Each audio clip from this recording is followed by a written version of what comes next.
Hey guys, I'm Mark, one of your TAs for CompSci 1MD3, and I guess I am the one to blame for the monster of a question that is called Luck Be a Landlord. Now, when it came to assignment 10, a lot of people were mentioning the fact that they've never heard of Sudoku as a game, so they don't know how it works. And knowing how the game works better influences how to code the game.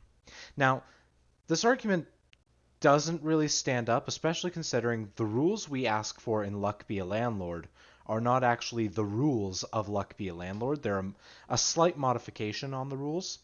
But the idea is still similar enough to the point where I think if I did a 5-minute video walking you through one or two boards explaining what's going on, you'll get an idea of the method of how to do certain things, or at least how certain things work. So, um, I'm going to bring up mainly the get score function. The get score part of the class is extremely important because, as you can see, that's what's happening every round. It gets the current score of the board and adds it to your score counter in the bottom left. So how do you calculate those scores? Well, the reason I just played 2 rounds was specifically because I needed symbols. I needed symbols to demonstrate every stage of get score. And sadly, I don't have one of the symbols, but it's okay. Get score is broken into 4 stages. Stage 1 detects if you have any instant use symbols. An instant use symbol is, let's say, if monkey were an instant use symbol, monkey is related to monkey through the relation instant. If this is true, then the monkey should immediately destroy itself and give its coin value to the coin counter down here. That's one of the easiest ones to calculate. The others are a bit harder. The second step is the destroy step. The destroy step looks through every symbol and checks if that symbol destroys anything beside it. On this specific board, if I open up not my options, my inventory, out of all of these symbols, my biggest destroyer right now is the miner. He destroys adjacent ores. And if you look, I have 4 ores.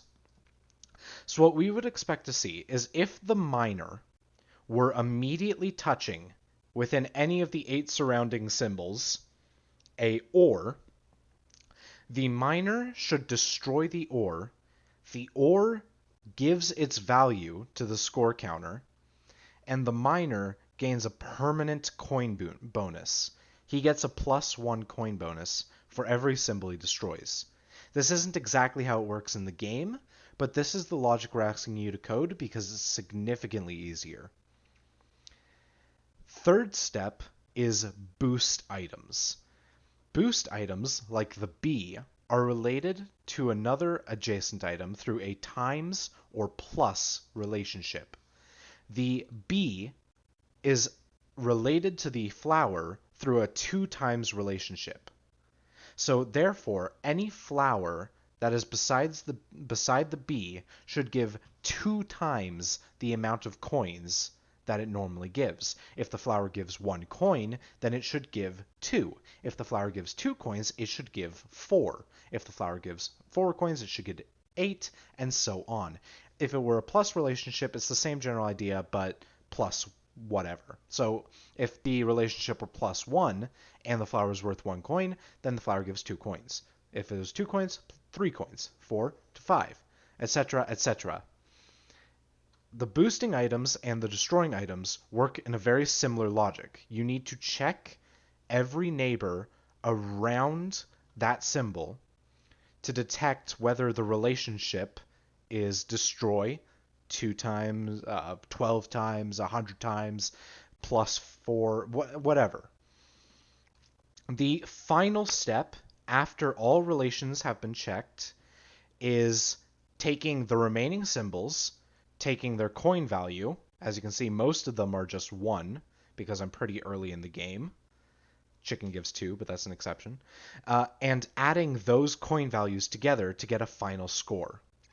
Now, this is a very general overview. there are 1 to 2 relations I didn't cover, like how a key destroys itself when it also destroys an adjacent chest or lockbox. But what the question gives you should be enough. So I'm going to just quickly spin. Ironically, the miner was not beside any of the ores, and the bees were not beside any of the flowers. So somehow, miraculously, I got 0 bonuses on that spin. So I'm going to just go one more time. There we go. The miner just destroyed 2 ores. The ores gave their value, and then the miner got a bonus for it. Those are the general rules that you will need to code this game. So I'm hoping this video was helpful. And if not, you guys have Piazza, so feel free to ask questions. It's what we're here for. Anyways, guys, I'm Mark.